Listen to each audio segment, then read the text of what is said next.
안녕하세요. 국가유공자 알림창입니다. 오늘은 제도 설명 대신 한 어르신의 삶을 들려드리려고 합니다. 국가유공자라는 이름 뒤에 가려진 한 사람의 이야기입니다. 팔순을 바라보는 한 노인이 대학 졸업식장에서 학사모를 쓰고 서 있습니다. 손은 조금 떨립니다. 귀엔 보청기가 꽂혀 있습니다. 그런데 눈빛만큼은 그 누구보다 또렷합니다. 전쟁을 겪고 뇌출혈과 폐암이라는 큰 병을 겪었으며 수없이 넘어졌던 사람이 팔순을 앞둔 나이에 대학 졸업장을 받았습니다.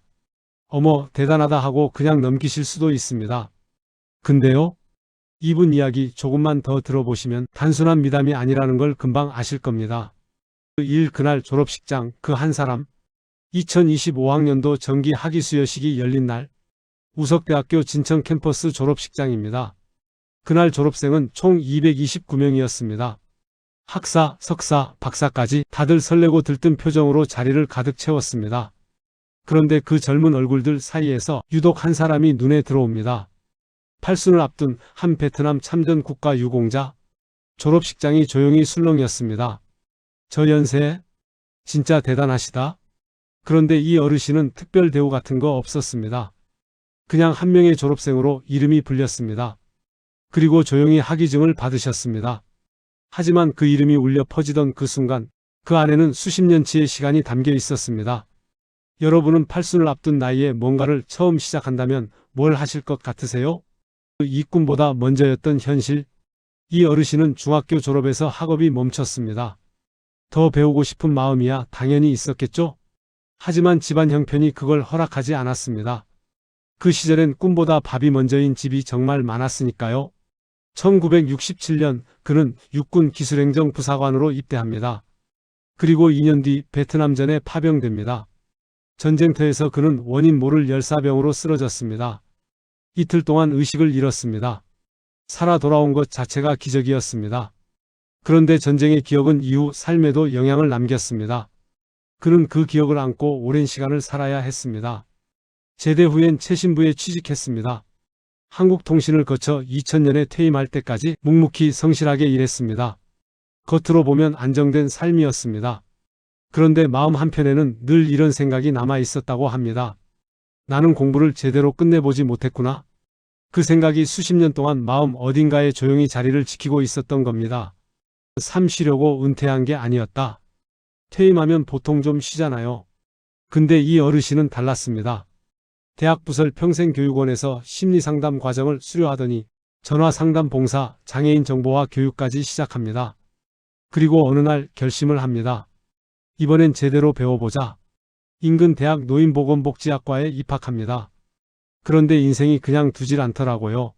뇌출혈, 그리고 폐암, 5년 가까운 투병이 시작됩니다. 이 대목에서 저는 솔직히 생각했습니다. 여기서 멈추는 게 당연한 거 아닌가? 누가 뭐라고 해도 이건 어쩔 수 없는 거 아닐까? 근데 그는 달랐습니다. 병원을 오가면서도 경로당을 찾아 문예교육 강사로 활동했습니다. 몸은 약해졌지만 활동은 멈추지 않았습니다. 40이 넘어 신인 작가가 되다. 병상에서 시작한 글쓰기가 그의 삶을 다시 일으켜 세웠습니다. 전쟁의 기억, 가난했던 시절, 병마와 싸운 날들, 새벽에 일어나 농사 짓던 이야기. 그 모든 시간이 한 줄 한 줄 글이 되어 쌓였습니다. 2020년 문예지 한국문인을 통해 정식으로 등단합니다. 70이 훌쩍 넘은 나이에 신인 작가가 된 겁니다. 보통 등단이라고 하면 20에서 30대 젊은 작가를 떠올리잖아요. 근데 이 어르신은 그 나이에 그 길을 새로 시작했습니다. 그리고 2022년 우석대학교 문예창작학과에 입학합니다. 생활이 어떠셨냐고요? 새벽에 일어나 공부하고 해가 뜨면 밭에 나가 농사를 짓고 저녁이 되면 다시 책상에 앉았습니다. 강의실에서는 항상 맨 앞자리에 앉으셨다고 합니다. 보청기를 끼고 한마디도 놓치지 않으려는 자세로요. 재학 중에는 수필집도 출간하셨습니다. 그분은 그냥 대학 다니는 어르신이 아니었습니다. 진짜 학생이었습니다. 5 졸업은 끝이 아니라 시작이라고. 많은 사람들이 졸업을 끝이라고 생각합니다. 팔순을 앞두고 졸업했다면 그냥 마무리처럼 보일 수도 있잖아요. 근데 이 졸업생은 이렇게 말합니다. 이제 시작입니다. 지금 그분이 공부하고 있는 건 홀기입니다. 전통 의례 절차를 기록한 문서인데 어려운 한문으로 가득하다고 합니다. 그걸 왜 공부하냐고요? 쉽게 풀어서 후손들에게 남겨주고 싶기 때문이랍니다. 자기 자신을 위한 공부가 아닌 겁니다.